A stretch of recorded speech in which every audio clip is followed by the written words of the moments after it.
This video is about the cells of the nervous system, how the nervous system transmits impulses on the cellular level. Remember that nerves are tissues, so they consist of different types of cells, neurons and neuroglial cells. Neurons transmit impulses, and there's three main types of neurons. There's sensory neurons, like from your five senses. They're taking information into your central nervous system. There's motor neurons.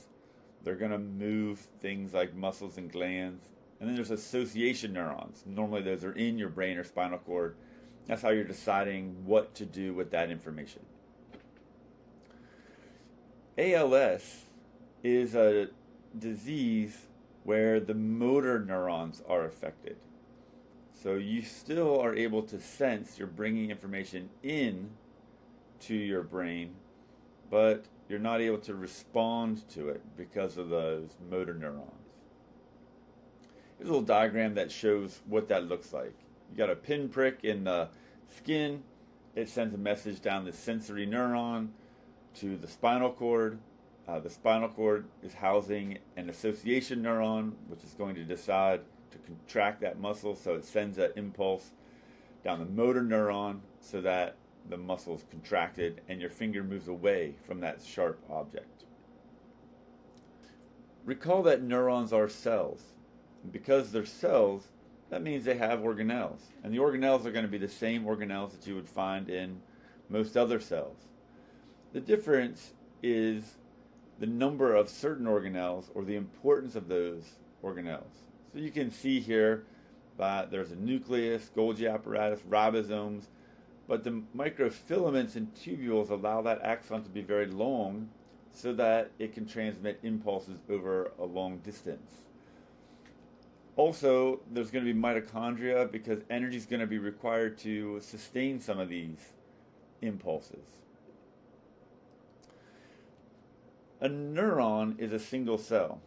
A nerve then is several neurons either lined up or running parallel, but the neurons together, often wrapped in a connective tissue, make a nerve, like the vagus nerve or the sciatic nerve, let's say. Glial cells protect nerve cells. One type of glial cell creates what's called myelin, or a myelin sheath. The myelin sheath wraps around the axon. What that does is speed up some of the impulses.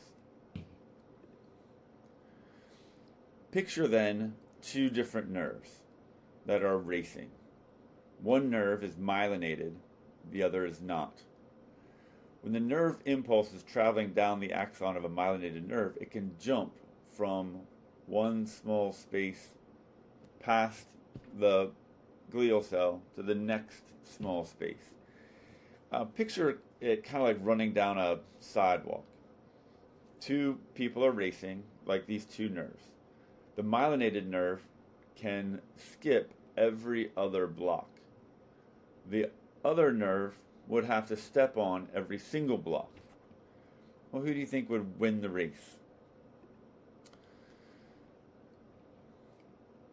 To understand nerve impulses, we have to understand a little bit about what's happening along the axon chemically. Sodium ions are concentrated on the outside. Potassium ions are concentrated on the inside of that axon. And when there is a stimulus, those sodium ions are going to rush in. What that does is it creates a positive charge inside the axon in that area. That positive charge creates this kind of domino effect, this cascade along the length of the axon, where that impulse is transmitted from one area to the next area to the next area, and it goes all the way along the length of that axon. Here are three nerves. The top one is a small nerve, and the yellow represents an impulse traveling along it, so from one place to the next. Larger nerves have slightly faster impulses, but myelinated nerves can skip over areas where the myelin's covering the nerve to have super fast impulses. Multiple sclerosis is a scarring of the myelin that's interrupting that impulse, especially for sensory nerves. So multiple sclerosis, that individual has a problem sensing. They can still move, but they have a problem sensing. Nerve impulses start with this resting potential. That is the sodium on the outside, potassium on the inside. When an impulse reaches the threshold, the sodium will rush into the axon, stimulating this domino effect as this impulse travels the length of that axon. So that sense has to reach that threshold, whether it's light, whether it's smell, whether it's touch, whatever it is, it has to reach that threshold. Once that sensation hits that threshold, that impulse is going to fire, that action potential is going to fire all or none. It's either all of it or it's none of it. So the sodium starts to rush in, that's the action potential. Almost immediately the potassium starts to leak out. Right? So that starts this repolarization. But it's going to get to a point where there's a higher concentration of sodium on the outside. And so the cell is going to have to pump the sodium to the right location, even though it's against the concentration gradient. Well, that costs ATP. So there's going to be this reset time that's called the refractory period, the time it takes to restore that potential charge difference. Sometimes it helps to think of it sort of like dominoes. When you have dominoes lined up, that makes like a lot of potential energy. When you tip it over, you've got to push it hard enough to pass that threshold. Then the dominoes start to fall, that's the action potential.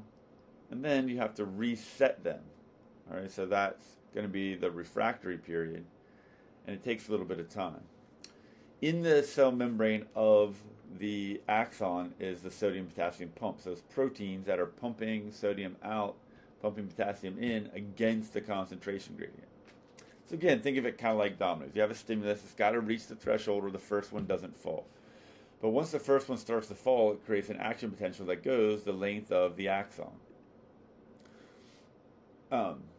Now that sodium and potassium pump is going to work really hard to restore that resting potential, and that's called the refractory period.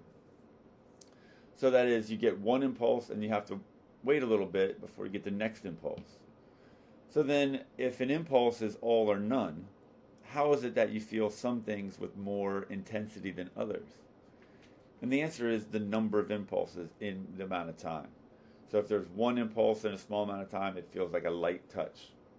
If there's a lot of impulses in that amount of time, then it feels like a hard poke. When the nerve impulse reaches the end of the axon, it releases a chemical called a neurotransmitter. That chemical, when the nerve impulse reaches the end of the axon, it releases a neurotransmitter. A neurotransmitter is a chemical that has to cross an open space, a space between cells, called the synapse. That neurotransmitter then is going to trigger receptors in the next nerve cell or the muscle cell, and that's going to cause a reaction to happen in that nerve cell, so that the nerve impulse travels from one neuron to the next. But it does it across a space called a synapse. When nerve cells are receiving multiple input of whether or not they should send an impulse, the phenomenon is called summation. So what the neuron is doing is adding up how many excitatory messages are they getting, how many inhibitory messages are they getting. If they get more excitatory signals, then the impulse will fire. If they get more inhibitory signals, the impulse won't fire. So picture a student studying their anatomy. But then they start thinking about milk and cookies. But they want to go back to studying. So these are excitatory impulses saying, get milk and cookies. Inhibitory impulses saying, continue to study. The reaction is going to be based on which, just adding up, think of it like voting, very democratic, adding up how many votes for excitatory, how many votes for inhibitory, until there's a decision. In that case, get the milk and cookies. To understand this transmission of impulses, just consider some individuals lining up in a row. They're all holding hands. So we've got one team on one side of a table. The other team is on the other side of the table. They're holding hands underneath the table. Someone else then is spinning quarters.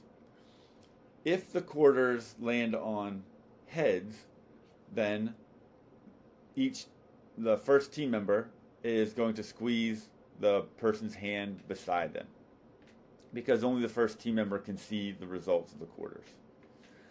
The person beside them, once they feel that squeeze, they're going to squeeze the next person all the way down the line, until all the way at the end of the line, the last person grabs an object. So we've got two nerves running parallel. The question is, which is the fastest to react to this information?